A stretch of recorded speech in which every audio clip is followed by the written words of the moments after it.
Captain Cook was the son of a humble farm worker, and because of the class system, almost certainly destined to become a humble farm worker himself. But he was a bright boy, and he was going to smash the system. Now, his dad's boss noticed that the lad had promise, and he arranged for him to have an apprenticeship in a shop. So now it seemed that Cook was destined to spend his days weighing out cheeses and herrings, but he also spent time listening to stories from the old seafarers. And legend has it that one day, one of them paid him with a shiny South Sea shilling, and that was the call. The age of the great explorers was one of the most dramatic in history.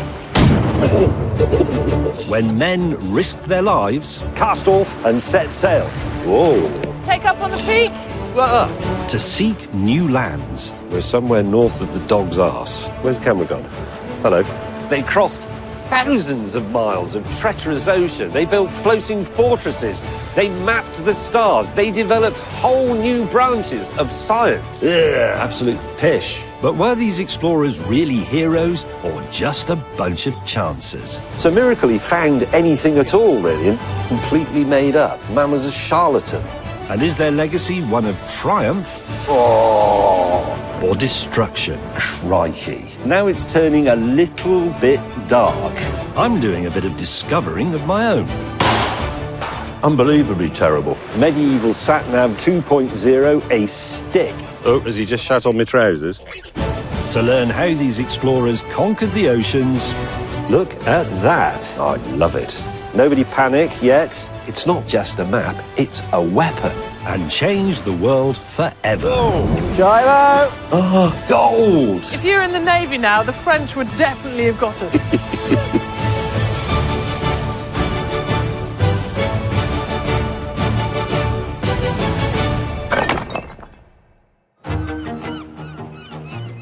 You join me at an exciting time, viewers, the 18th century.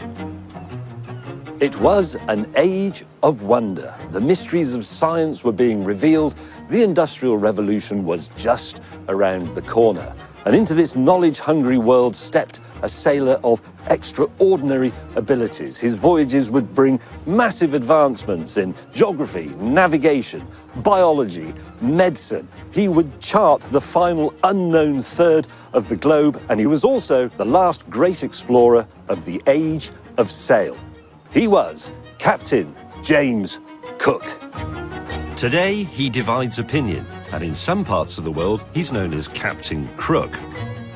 But back in 1746, he was just a 17-year-old shopkeeper longing to go to sea. And Whitby Docks in England's northeast was the right place to be.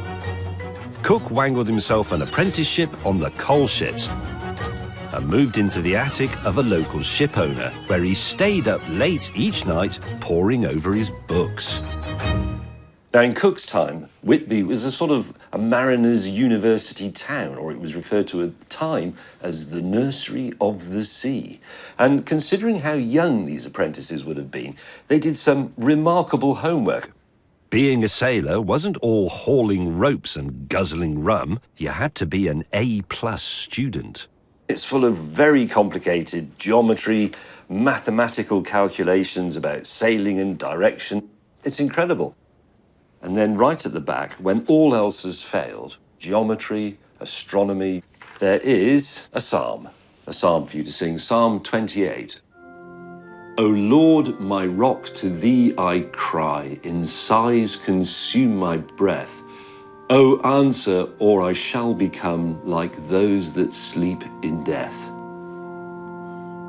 I didn't write that in the back of my exercise books when I was a boy. I drew pictures of flying cars with machine guns on them. Young sailors of a delicate disposition would not last long working the coal boats on the perilous North Sea shore. This coast is strewn with rocks and reefs. Throw into that frequent fog, wild storms, dangerous currents. This is some of the toughest sailing in the world. Cook spent 9 years here learning to be an expert sailor and navigator. But the coal run wasn't enough for young Cook. He was envious of the dashing, bewigged naval officers he saw. fresh from adventures in the Pacific South Seas. So in 1755, aged 26, he signed up for the Navy. Winston Churchill famously said that life in the Royal Navy was all rum, sodomy and the lash. And Dr. Johnson said that a man at sea was effectively in prison, but with the added risk of drowning. A man in prison, he said, had more space, better food and commonly better company. Right, all aboard. This is Bessie Ellen, roughly the same length as Cook's ships, but a mere youngster at 120 years old. Right, crew, chop chop. Okay, Tommy, go out on the bowsprit and take off the gaskets. After 9 years at sea, Cook was able to command a ship himself, but that meant diddly squat in the Navy. He had to start from the bottom, like me. My commanding officer is Nikki Alford. Come on, Kim, put some effort into it. And she runs a tight ship. So, hierarchy on board. The captain, that's you, is Yeah. the boss. Yeah. And it doesn't actually matter who's on board. If the king was on board, you're still the boss. That's true. Yeah. Can you there's- have Tom, there's the no- director, flogged? Is that possible? Well, possibly. Right. It's not a democracy. So when Cook made that massive decision to go and be just a lowly able seaman, he was 26 years old. So, I mean, in Navy terms, that's quite middle-aged, isn't it? Yeah, it was. But it must have been quite hard for him, being an old, knowledgeable, already master of his own ship. Yes. And there were quite strict punishments. Yeah, afraid so. Hanging for insubordination, flogging, cat Yes. o' nine tails. It was a pretty mean life. Where did the dog come in the hierarchy? Most important crew member on board. I'm talking to you and asking you a lot of questions because I suspect that when this exchange ends, you're going to give me some seaman-like jobs to do. Enough chatting and let's get this boat sailing. I've filibustered all I can. Time to impress the captain with my naval know-how. Okay, so this is the mainsail and the mizzen is the... No. No? Come on, wake up. I do motorboats. Engines, brilliant invention. We'll make a sailor of you before the end of the day. And Right. we'll get you on the halyards. They're over there, aren't they? Well, I hope so. Suddenly, a spot of rum, sodomy and the lash seems preferable. Especially as I really ought to be in the sick bay. I need to explain that a few days ago I fell off my bicycle and slightly spaffed this arm, which is a great excuse. Right, landlubber, you can do this easy one. Jump up there and undo the knot. Cook, of course, could have done all this in his sleep. Right, Right, crew, this one. stand by. Me, not so much. Right. First, you have to release the flappy white thing. Whoa. Hey, take up on the peak. Then yank on a rope to get it up. We've got to put it all the way to the top. Yeah. Good teamwork is vital. I'm not really doing anything here. Put some effort into it. Sorry. I think the dog does better than this. Mainsail raised. 4/5 of the way there. Okay, make fast the throat. Carry on the peak. Next up is the jib. Speed is of the essence. James, take hold of the knot. Now pull it. There you Ooh. go. Look at that. Now keep pulling. If you're in the Navy now, the French would definitely have got us. With all Cook's skills, suddenly being back near the bottom rung must have been pretty humiliating. I've done a double gunner's daughter and a half shank. I'll look that one up. Able seamen had to muck in with everything. There were no bogs or running water, so if you wanted to drink, wash or cook, you needed one of these. There we go. Oh, Up. shot. Yeah. It's lunchtime, so we have to pull up a bucket of seawater and start chopping potatoes. Nikki's finally found a job more my level. No, Bracken. Whoa, look at that. Bounty. You can choose what you want for lunch. Well, it looks like it's going to be potatoes and onions. What's wrong with the dog? Why does he hate that bucket? He just hates buckets. James, you get the potatoes and start peeling. We'll get another bucket. Aye, aye. Bracken, enough! He's really angry, isn't he? Now, I've proven myself a bit of an unable seaman, but Cook, of course, was the very model of a modern master mariner. Within 2 years, he was a ship's master, which meant he was in charge of navigation under the direction of the captain. That was a big job and a very, very important one. Trouble is, Cook's career then sort of ran aground a bit because only the posh kids could become commissioned officers, and obviously he wasn't a posh kid. So he'd arrived at the class glass ceiling. He'd gone as far as effectively being a non-commissioned officer. Bit quicker on the potatoes.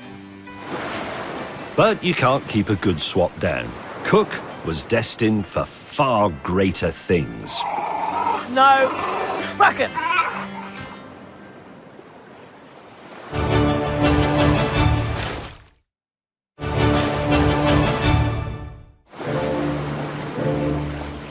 That's quite enough, surely, viewers. Get back to work at once. Hurry up, we haven't got all day. Dreaming of the Pacific South Seas, young James Cook had joined the Navy. But he wasn't going to the South Seas on his first trip. He was going to war.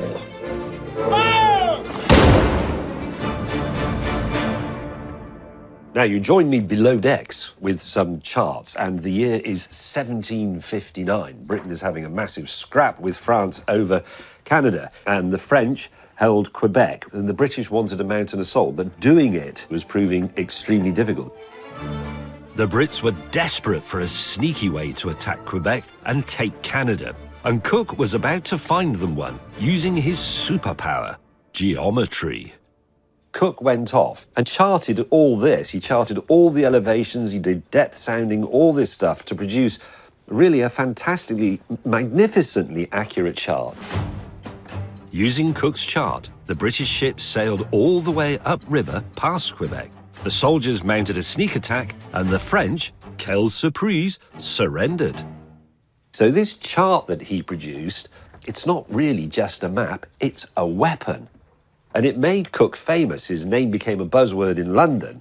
And pretty soon, he was asked to go and chart all of Newfoundland, which he did.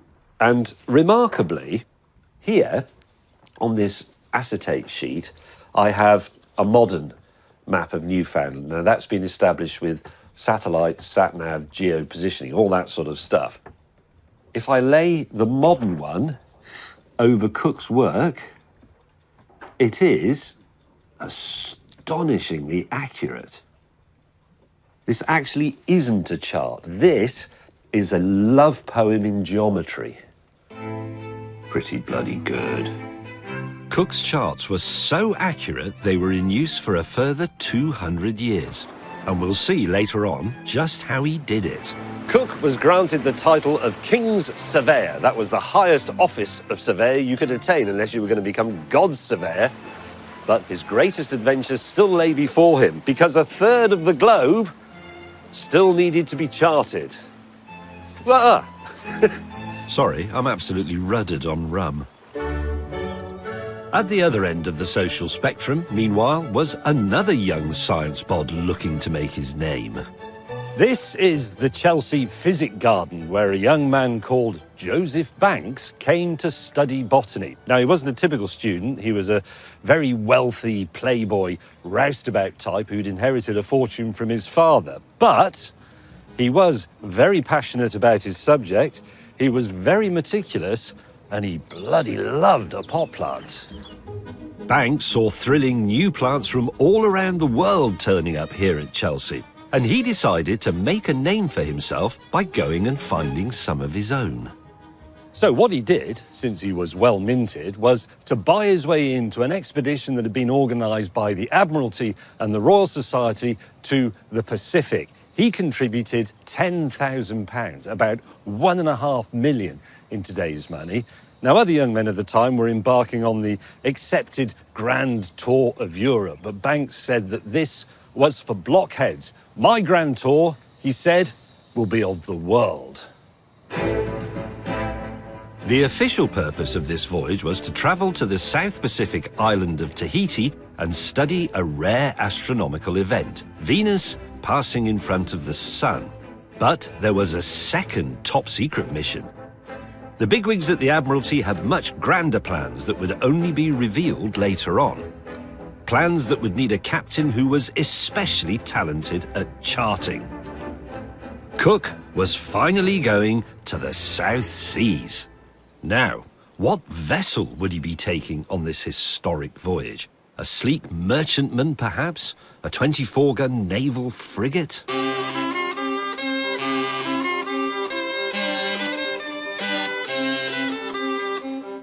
No, it was one of these, his old mate, the Whitby coal ship. Blunt-nosed, purposeful. If they'd been around at the time, somebody would have called it the Land Rover of the Seas. Top speed, 8 knots, 8 nautical miles an hour. Average speed, more like 4 knots. Cook would be going around the world, 25,000 miles at a brisk walk. Something like this. All the way to Tahiti. This ship is just a replica, but the same size as the real Endeavour. Just 105 feet for 95 sailors.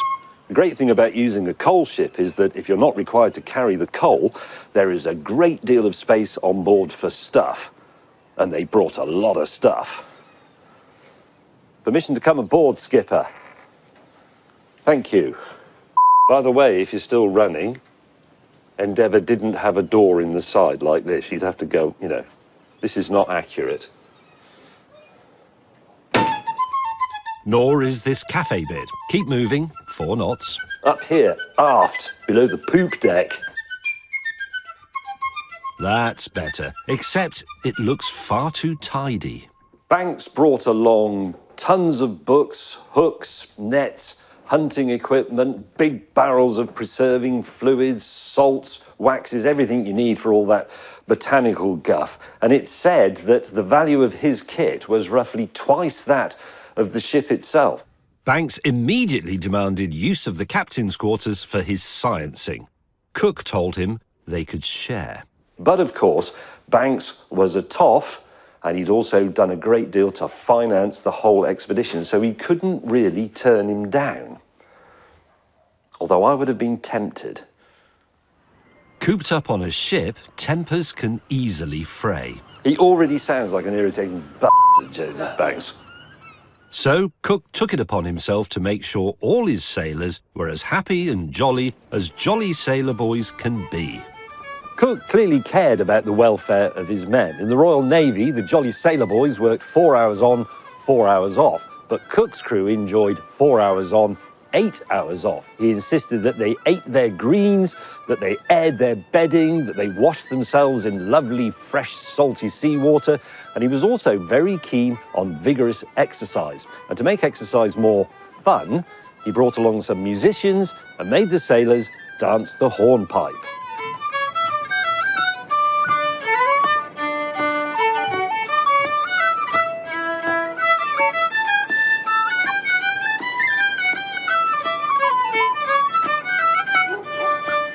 They had to do this every day. Every single day. Bravo. You have to remember that for the people of England, things like yoga and Pilates of the Caribbean hadn't been invented yet. That's a shit joke. I'm here all week, folks. Try the sea biscuit.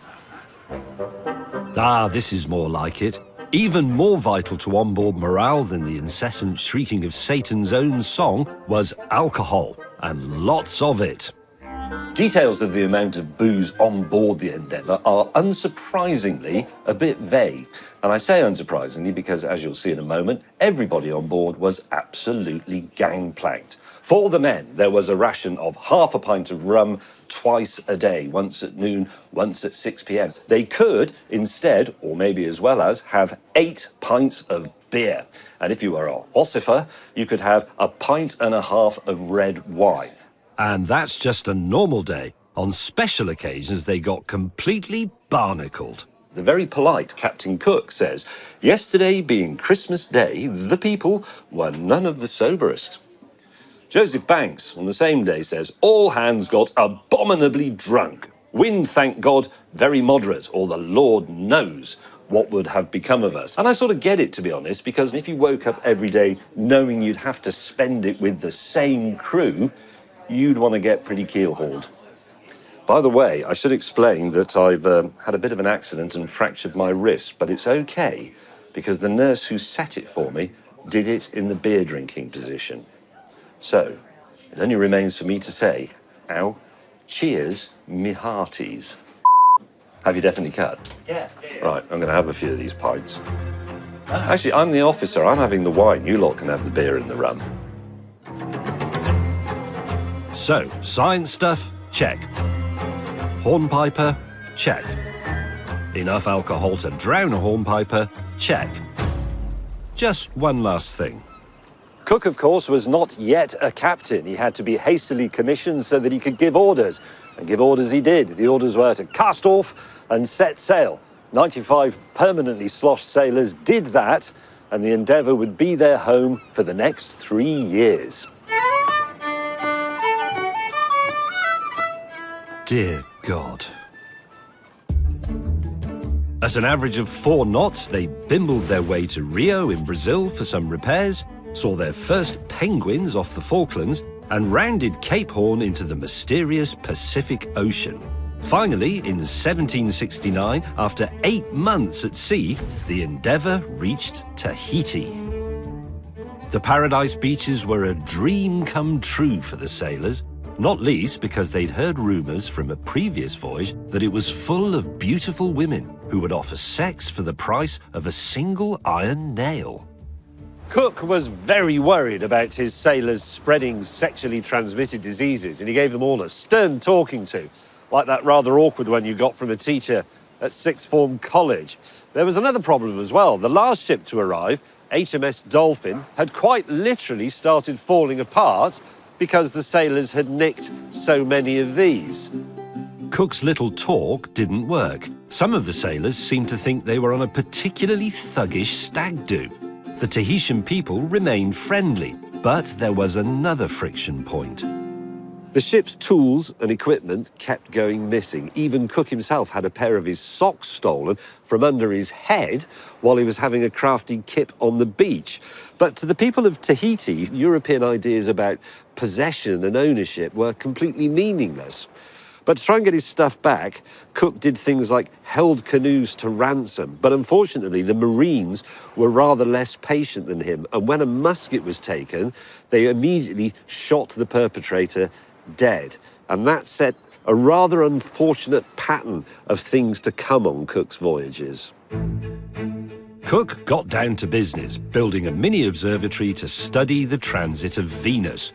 But when the moment finally came, Venus's thick, gassy atmosphere blurred the outline and made their measurements useless.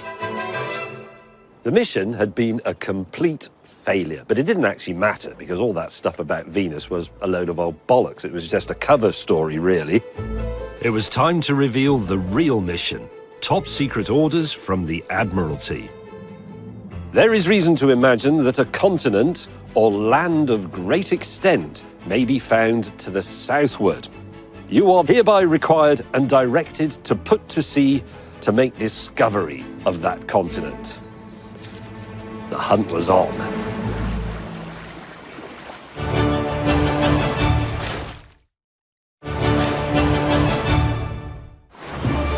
It's 1769. James Cook and the Endeavour are on a top-secret mission to find new land in the South Pacific.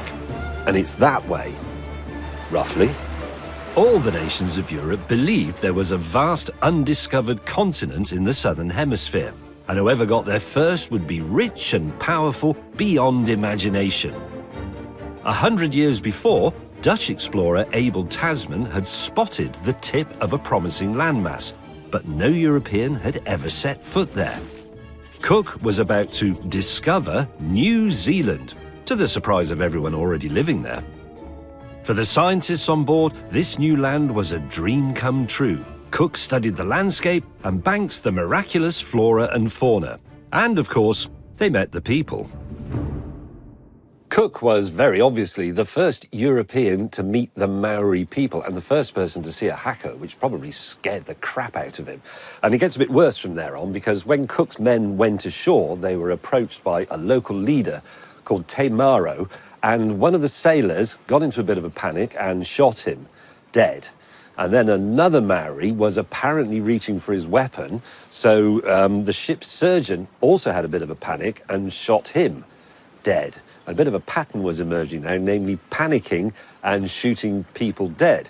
And it so happens that actually Sean, our cameraman, is in fact a Kiwi and has Maori ancestry. So we can ask him, is Cook a popular figure in, well, your family and in New Zealand in general? I grew up in a Maori community, and it was known that our grandparents suffered. And they weren't allowed to speak their own language at school. My grandfather was beaten for speaking his own native language. Really? Where I grew up, where there was a statue of Cook, but it's been taken down.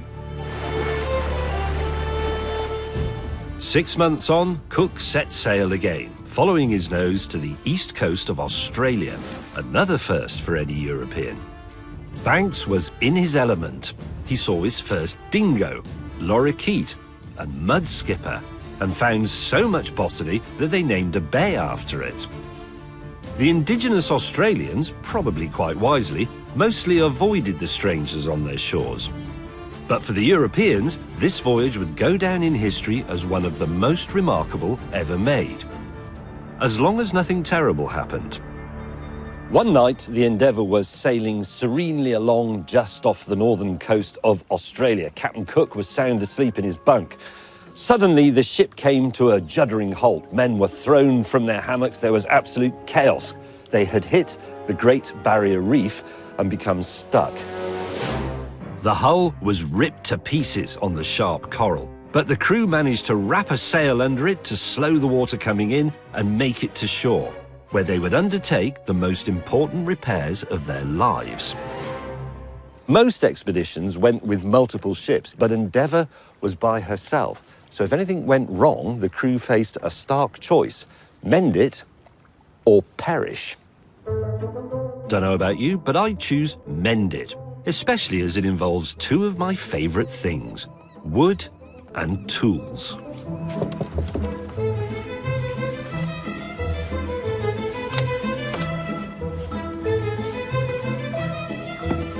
We have scaled down the Endeavour for the purposes of demonstration. This is a wooden-hulled boat, exactly as she was. I'm helping boat builder Jordan Kimpton replace a plank on the good ship Shrinkle. Good afternoon. Hello. We'll do it just as the Endeavour's crew did, and with just as much urgency. I've got this exact plane. It's a beautiful bit of kit. These are lovely. Oh, mine's got the screw adjuster, though, instead of the lever. I always find it difficult working with the blade in the front position, because unless you hold it down very firmly... Can we talk about the boat? Now, this is similar to the damage to the Endeavour, not quite as critical because it's not down below the waterline, but the principle is the same. We have to replace and blend in this plank. Yeah, that's and right. Has a slight curve to it. Does it have a slight taper as well? Very slight taper, very slight curve, and a couple of little bevels on it. The wooden shipbuilding technique of Cook's era is still much the same today, and involves a tool I haven't seen before. This must have a name in boat building. It's a spiling batten. Spiling batten. I love it. Fancy stick. Well, navigation was done with fancy sticks for a long time, so there's no reason why building the boat shouldn't be. The fancy stick is tacked on so we can mark our measurements for the new plank using calipers to... Oh, hello.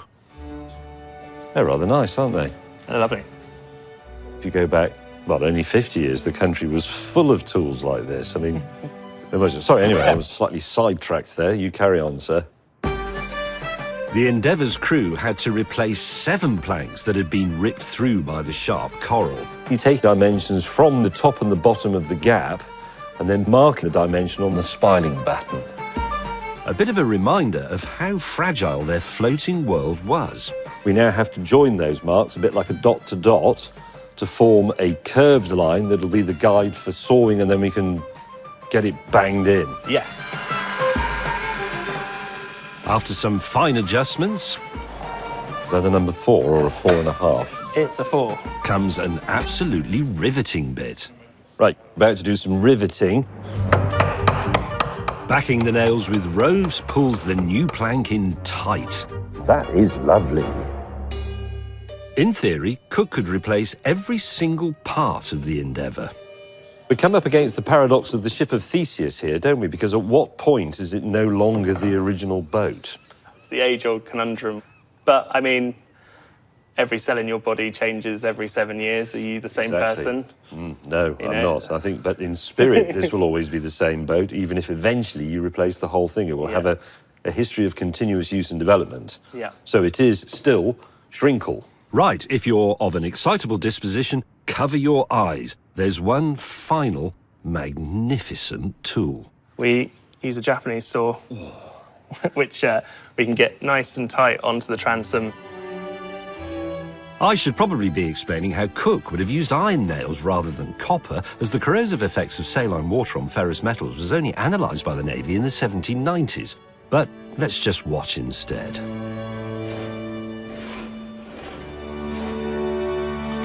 Beautiful. Thank you. After 7 weeks, all the planking on the Endeavour was mended and she was ready to set sail for home. And not before time, actually, because, as Joseph Banks observed, the men were beginning to sigh for roast beef. So men even engaged on perhaps the greatest adventure that humankind had yet campaigned, were still thinking about supper. Amazing.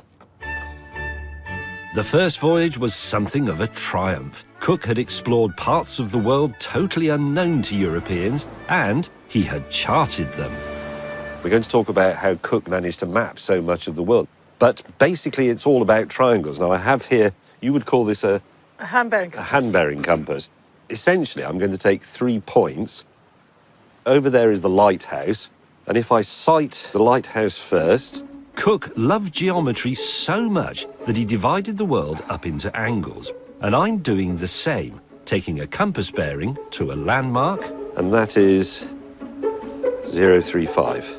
And drawing a line along that bearing on the chart. 035. We are somewhere on that line. Pendennis Castle is 004. And if we do this 3 times... Beach. Okay, 281. Where the lines meet must be where we are. So now you can see we are in the triangle here. We're somewhere in there. Reasonably accurate, really, for a handheld device, isn't it? And this is exactly what Cook did, except the exact opposite. O-level trigonometry fans, this one's for you.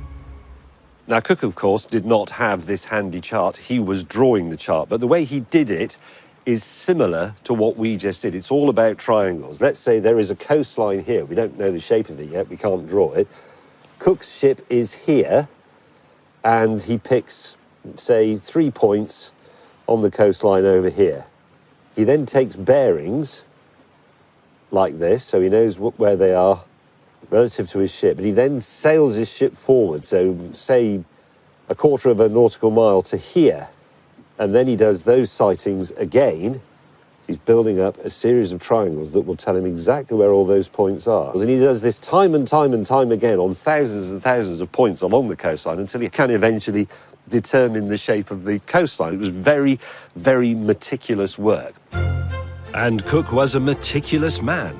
He would chart 4,500 miles of coast on this voyage, but these were no mere geometrical love poems. They would make Britain a superpower.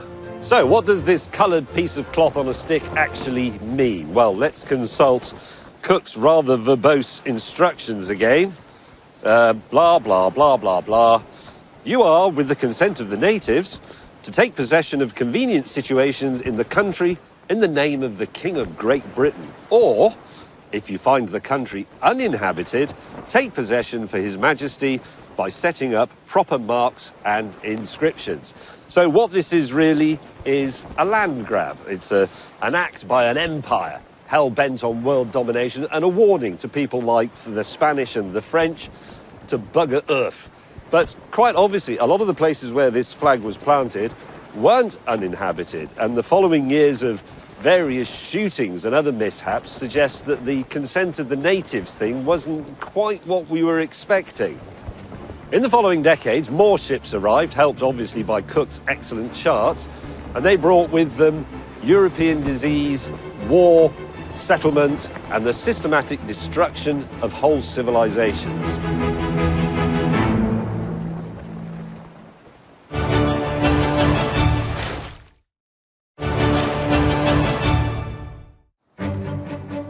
It's 1771, and after 3 years away at sea and exploring 2 new countries, Captain Cook and the ship's scientist Joseph Banks returned to a hero's welcome. And what everyone was desperate to know was, what had they brought home with them? Time for a visit to the hallowed halls of London's Natural History Museum, because these explorers didn't care about gold.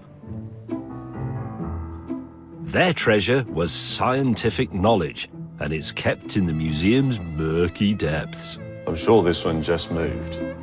Even the most hideous residents are beautiful to fish mortician and senior curator James McLean. And some of his favourites were brought back on board the Endeavour. I think the estimate is about 500 fish specimens were collected during the first voyage. Many of these had never before been seen by Europeans and were brand new to biologists. So when somebody describes a new species for the first time, forever after, those specimens then represent that species.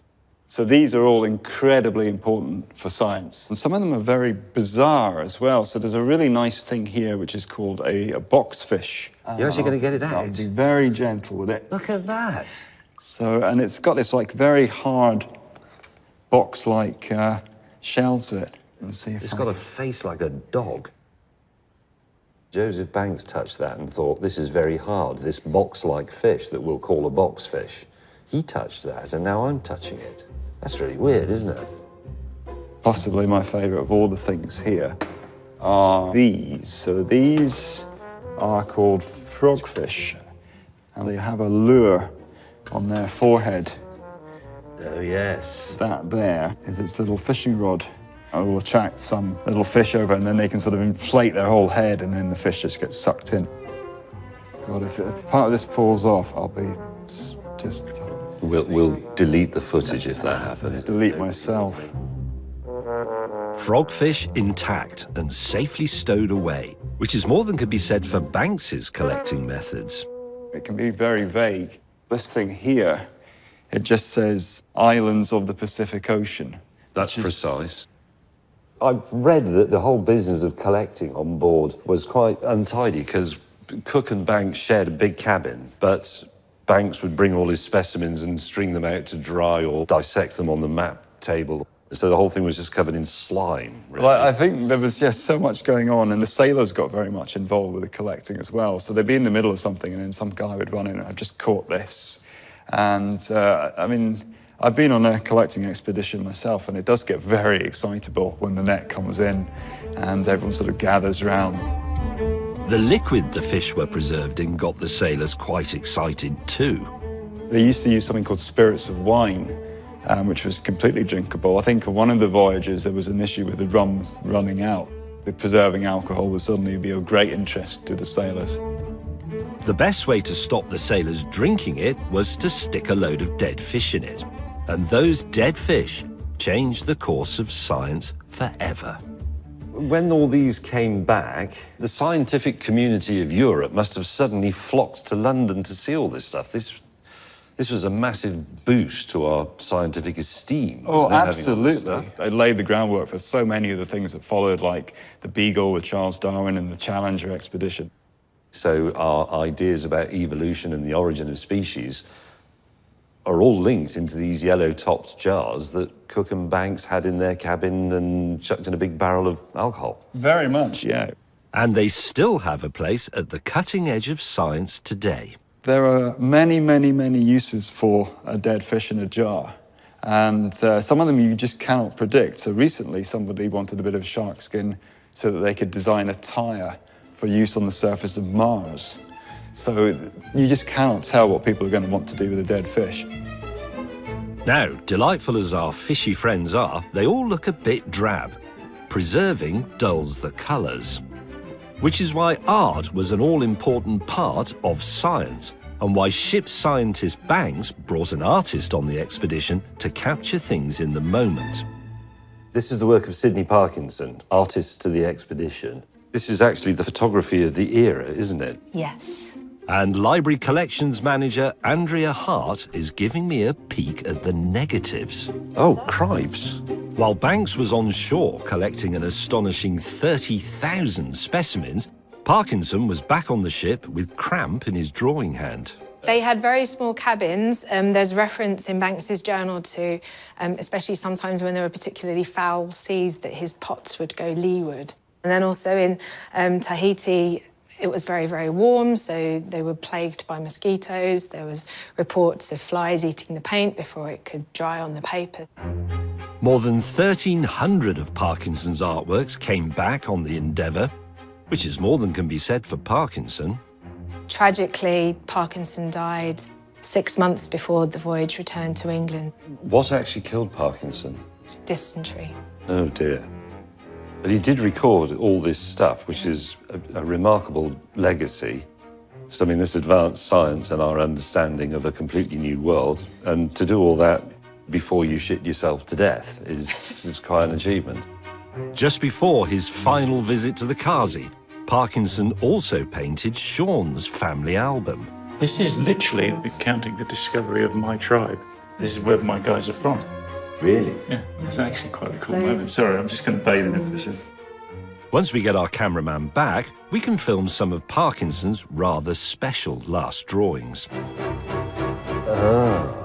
They are the first European drawings of a kangaroo. Are they? Because I expect the first time somebody said, I've seen this animal, but it only hops around on its back legs and it looks a bit like a giant mouse and it's got a little version of itself, and they'd have said, don't be stupid, and probably given him 50 lashes. The kangaroo looks lovely and peaceful, doesn't it? There's a reason for that. To be able to draw any living species, there was an element of having to shoot them. And that is part of the scientific process. So this is the first European record of what a kangaroo is and looks like, and it would have been the first time, probably an hour or two after this, that Europeans knew what a kangaroo tasted like. Exactly. Which is a bit like chicken, obviously. Parkinson's drawings caused a sensation, and Joseph Banks became a very influential man. But while he clearly loved nature, he was no peace and love plant-based hippie. Like many of his day, he was a firm believer in colonies, plantations, and slavery. And here he is, look, unceremoniously dumped in a corner of the Chelsea Physic Garden, rendered immortal in, oh, actually, it feels a bit like resin. He hasn't actually been cancelled yet, but give it another few years and he'll be completely overgrown with Santolina villosa. Not long after the voyage, there was a crisis in British prisons. They were bursting at the seams with convicts, and Banks suggested shipping them off to a lovely little spot he knew, Botany Bay, Australia. Within 100 years, 160,000 prisoners had been shipped.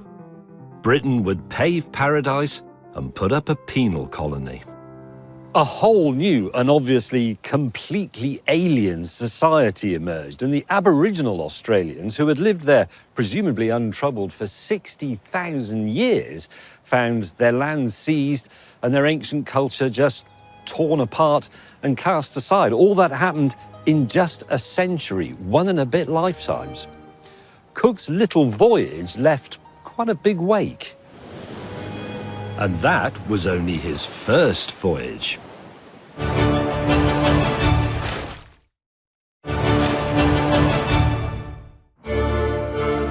Welcome to Greenwich in the mid-18th century. Lovely. Captain Cook is home from his first voyage to New Zealand and Australia, new lands down under. But now the Admiralty wanted newer lands under down under. They believed in a mysterious great southern continent, still out there waiting to be discovered. And in 1772, Cook was given 2 new ships and sent to find it. But there was a problem, because sailors at sea still couldn't work out exactly where they were.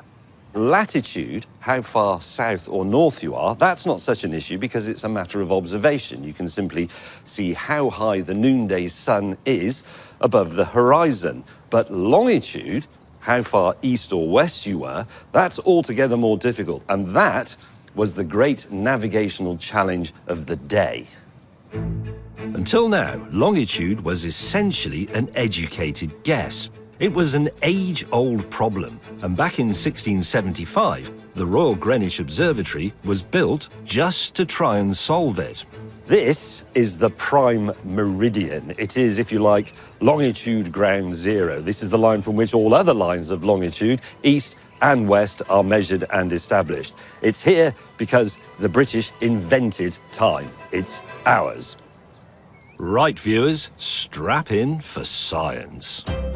Longitude is inextricably linked with time. In 24 hours, the Earth turns a full 360 degrees through the sun's beam, and in 1 hour, it turns through 15 degrees. Everyone with me? So, if on board your ship the midday sun is at its highest 1 hour later than midday at Greenwich, you must be 15 degrees west. 2 hours later, then you must be 30 degrees west, and so on. Now, if this is all making your brain ache, you're not alone. Sir Isaac Newton said that longitude was the only problem that had ever made his head hurt. And he invented gravity. The obvious way to know what time it was back home was to bring a clock on the ship, but it wasn't that easy. Nor, it turns out, is filming in a clock shop.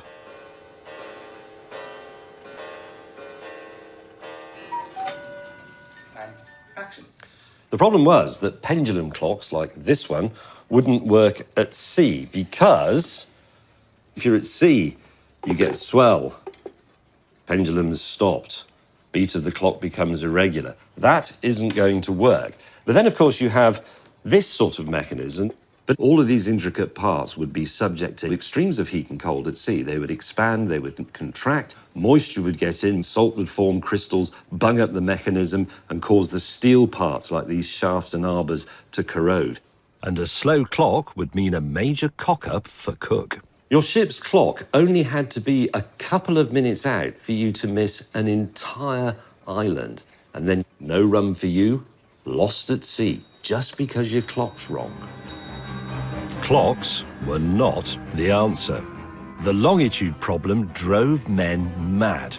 The government offered a huge reward to anyone who could come up with a longitude solution, and I've got special access to see some attempts, under strict supervision from these two.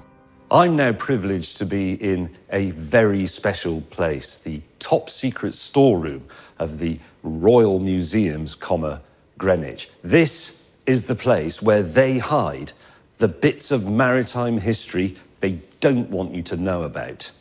Follow me. These dusty vaults hold long-forgotten inventions, enough firepower to sink the Bismarck, and what appears to be a private army of nautical Daleks. I'm under strict instructions not to touch anything, which always makes me want to touch everything. I think they can probably tell. I'm very used to putting those on because I wear them a lot at home. Great.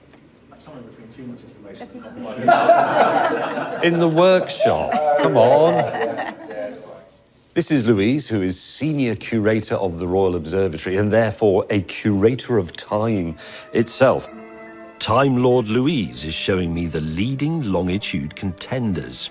There's a very fiddly one that used the differences in the Earth's magnetic field. The magnetic compass doesn't always point true north compared to the North Star Polaris. Sometimes it varies by about 4 degrees or 10 degrees. And the idea was that you could match up your compass with the chart and figure out where you are. It's beautifully made. It requires quite a lot of arithmetic, Afraid so. doesn't it? Yeah. There's a rather complicated one that used the position of the moon relative to the stars.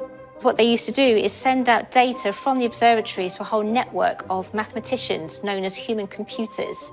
They number crunched all the data, sent it back, and then this book gives you the position of the moon every 3 hours, every day for the year ahead. But this must have taken months and months to compile it. And there's a rather intriguing one that we can demonstrate with An orrery. Correct. Orrery, is that right? Yes, so you've got the sun in the centre with Mercury, Venus, you've got Earth and its little moon. Yes. But I really like it because it shows Jupiter with its 4 moons. So back in 1610, the Italian astronomer Galileo used a newly invented telescope like this one here to look at Jupiter. And he noticed 4 little dots of light. And if you look at the model, you can see that sometimes the moons go behind and sometimes they go in front of the planets. And Galileo realised that if you knew the configuration of those moons at one location and compared it to what you could see at your location, you could work out the difference in time and longitudes. the simplicity of the theory is irresistible, as is the orrery. Am I allowed to touch that one? I'm afraid not. That's absolutely fabulous, yes. Am I allowed to touch Pretty that? good. No. Now, this is all great because it's based on very, very sound scientific reasoning.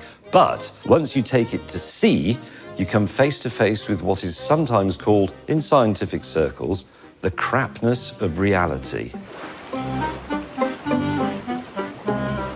Over to Bessie Ellen for that reality check. Oh, where's the end? Yes, it is a bit crap. Where's the camera gone? Hello. I have not come to exterminate you. I'm demonstrating the reality of viewing Jupiter's moons at sea This is absolutely hopeless. using this model of a celotone, inspired by a Galileo design to help sailors keep their telescopes steady. I mean, obviously this wouldn't work in the day, it's got to be at night. But it's not going to work anyway because it's absolutely bloody useless. One report said that at best you could hope to hold Jupiter in your sights for about a second, which is nothing like long enough. I mean, and apart from it making you look like a total Burke, it simply didn't work. Ow. In the end, the answer to the biggest head-scratcher of the sailing age was straightforward. Just make better clocks. And someone did.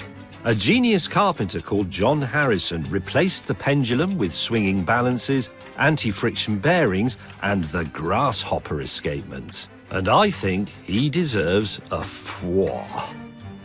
It took him almost 30 years and 4 goes to achieve perfection in the H4. You're probably wondering what all this has to do with Captain Cook. Well, for the first time in history, the Navy were onto a solution, and they needed their top navigator to test it on his round-the-world voyage. Wow, look at that. That is actually what you need to know where you are at sea. That is Cook's actual sextant, absolutely immaculate, and this is K1, which is an exact copy of Harrison's H4. They took the original apart, measured it precisely, and then made a new one, and it's absolutely fabulous. I mean, imagine having that in your pocket and somebody saying to you, have you got the time on you? Well, as a matter of fact, I have. And it's exactly right. Can I really not touch this? This time, they've sent in the big guns. Sorry. Can you touch it for me, please?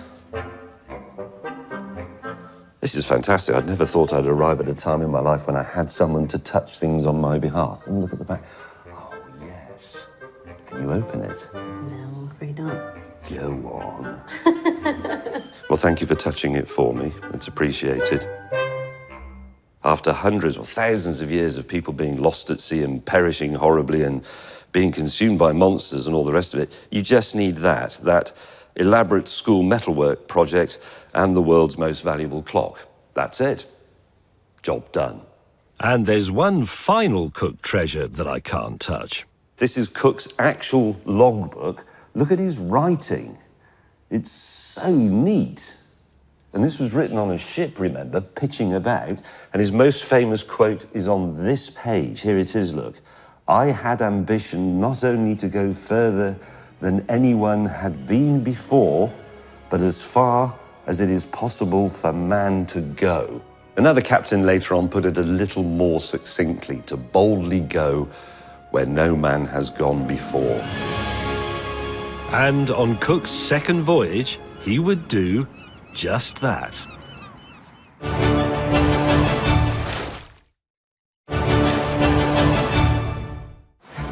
Welcome back to 1772, Cook's second voyage and the search for the great southern continent, now with newfangled cutting-edge navigational instruments. There is the sun. For superbly accurate longitude calculation. We're somewhere north of the dog's arse. For the first time, Cook knew exactly where he was, but unfortunately, where he was the Antarctic. This isn't authentic 18th century footage, but the misery of sub-zero sailing transcends time. It was utterly crap. The ropes turned to solid ice, the sails turned to sheets of steel, the animals froze to death, the crew had to stay below deck and were miserable and moaned constantly, as crews often do. But Cook fought bravely on. He went below 70 degrees south, and he became the first person to cross the Antarctic Circle. Cook had gone further than any man had gone before, and it sounds bloody awful. The ships pushed on south through howling gales and stormy seas, but thick fog and a great wall of sea ice blocked their path, and the great southern continent eluded them. They didn't see land for 4 months, which meant they were stalked by a terrible maritime menace. Scurvy had been the sailors' scourge since the first ocean crossings were attempted. In fact, on one naval expedition to the Pacific during Cook's time, 2/3 of the crew died from it. Here are some pictures of the symptoms for you to enjoy. Those affected have skin as black as ink, rictus of the limbs, a strange plethora of gum tissue sprouting out of the mouth, which immediately rotted and lent the victim's breath an abominable odour. Wow. While we all know a lack of vitamin C was to blame, back then there was just a vague idea that it was something to do with diet. But what? Cook decided to use his sailors as human guinea pigs. Now here, on the counter in front of me, I have a range of possible cures. So I'm going to test Cook's cures with some dichlorofenolindolphenol. Even though the sound of it is something quite atrocious, it's just an inky blue liquid that goes clear when you add enough vitamin C. Scientists of the day recommended lemon juice, which had been boiled down to preserve it. 1, 2, 3. Sadly for the sailors, oh dear, boiling kills off most of the vitamin C. That's hopeless. Right, sauerkraut. Fermented cabbage sounds promising. It's not looking good for jolly sailor boys. Unfortunately, they boiled that too. Okay, carrot marmalade. Delicious, but that's vitamin A, wrong vitamin. 9. That's just rubbish. It seems most of Cook's cures had only very low levels of vitamin C, and yet not a single one of his sailors would die of scurvy. He believed it was all thanks to his final cure, an unfermented beer called wort. He took a quart of the wort. This gave him 3 stools in the 24 hours, plentiful, loose and offensive. The discharge became less putrid, his pains went gradually off. Not a man in the ship was more in spirits and lively than him. Delightful. Let's see. Greatly championed by Cook, he thought this was the mother of all cures. 1, 2, 3, 4, 5. Cook was right about most things. 68, 69, absolute pish. Better off just drinking the beer. But wort wasn't one of them. There is no vitamin C whatsoever in the wort. So, how to explain the mystery of no one carking it? Cook, being a fastidious man and being very concerned about the welfare of his crew, insisted on gathering fresh plants to eat every time they went ashore. That would have made a difference. The other thing he did was insist that the men washed up the pans from the cooking very, very thoroughly, because if they didn't, there was a residue of animal fat in them that would get into people's guts, and that would impede the absorption of vitamin C. Cook's crew might not have been getting much extra vitamin C, but unlike other sailors, they could properly digest the tiny amounts of it in their normal food. Cook was clueless, though. He reported back to the Navy that the miracle cure was wort. So, in reality, Cook probably set the war on scurvy back by a number of years. Sorry. When he finally arrived home in 1775, Cook was celebrated as the greatest captain of the age. He could retire a happy man. Cook was famous, the first person on Earth to cross the Antarctic Circle. He was splashed on front pages, he dined with nobility, his portrait was painted by the great artists of the age. But he was now 46 years old. That was a ripe old age for a mariner at the time. So he decided on a gentler command. He came and he took charge of the Naval Hospital for retired sailors here in Greenwich. That lasted for 3 months. You just can't keep a good salty sea dog down. One last challenge awaited Cook. Off he went via his old haunts of New Zealand and Tahiti in search of the Northwest Passage, a sea route linking Europe with Asia over the top of the frozen north of Canada. But by this third voyage, something was different about Cook. He was becoming a bit of a tyrant. His temper became violent and uncontrollable, and the punishments he dished out grew in severity. 12 lashes became 24 lashes, then 48 lashes, and then 72. And he had some bloke's ears cut off because he'd nicked something, and on one island he burned a whole village to the ground over a dispute about 2 stolen goats. There are various theories on illness or infection affecting Cook's behaviour, and whilst it's in no way an excuse, spending most of your life at sea must have sent you off the deep end a bit. Let's ask the scariest captain I know. Out in the middle of the ocean, has either of you ever gone a bit mad? You know, thick fog for days, cold and fog. You're restrained to your quarters. It's miserable. And on the longer passages, everyone is going to go a little bit mad. Yeah. It's like you almost feel like you're in a goldfish bowl. Except that you know that no one's looking in. I mean, if you were with just your film crew, how long would it take you to go mad with them? About 15 minutes. Yeah, exactly. So can you imagine, 3 weeks? Yeah, but what about 3 years? Royal Navy physicians of the time calculated that sailors were 7 times more likely to go mad than landlubbers. And for captains, it was even worse. I suppose command is lonely anyway, isn't it? Because you have to maintain a distance to maintain your authority. Yeah, and they do call it the lonely burden of command. And the responsibility on your shoulders is a great deal more than when you're just a deckhand. And you don't sleep because you are responsible for everybody and the boat. But I haven't gone mad yet, I don't think. It's not really for you to judge, though, is it? No, not really. It's about madness. Good point. Cook's displeasure cruise finally reached the Arctic. He pushed his crew hard to the very edge of mutiny and once more went further than any man had gone before. But no further. Only 50 miles south of where the Northwest Passage begins, ice forced them to retreat south for the winter. And handily, they'd stumbled across the Hawaiian Islands, another first for Europeans. But a last for Cook. At first, it was just like the early days in Tahiti. The Hawaiians welcomed these weird sailors and fed them and threw great parties for them. And when the ships finally departed, everybody was the best of mates.